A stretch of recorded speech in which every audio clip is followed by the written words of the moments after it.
മറ്റൊരാളുടെ ഹൃദയത്തിൽ നമുക്ക് ഇടമുണ്ടെന്നറിയുന്നത് സന്തോഷം തരുന്ന ഒരു കാര്യമല്ലേ? പക്ഷെ റിയാലിറ്റി എന്താണെന്നറിയോ? ഒരുപാട് നാളൊന്നും അവർ നമ്മെ ഹൃദയത്തിൽ സൂക്ഷിക്കില്ല.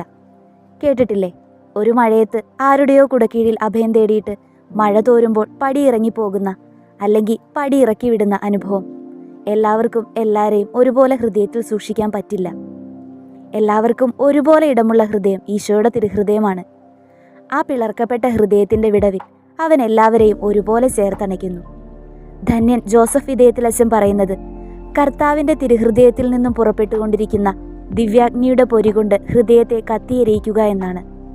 ഈശോയുടെ തിരുഹൃദയത്തിൽ അഭയവും സുരക്ഷിതത്വവും കണ്ടെത്തിയ ധന്യാത്മാവാണ് അദ്ദേഹം. ഈശോയുടെ ഹൃദയത്തെ ധ്യാനിച്ചും സ്നേഹിച്ചും ആ ഹൃദയഭാവങ്ങൾ സ്വന്തമാക്കിയ പുണ്യചരിതൻ. വിധേയത്തിലച്ചൻ്റെ മാതൃക നമുക്കും അനുകരിക്കാം. ഈശോയുടെ തിരുഹൃദയത്തോടുള്ള സ്നേഹത്താൽ കത്തിയെരിഞ്ഞ് ആ ഹൃദയഭാവങ്ങൾ സ്വന്തമാക്കാം.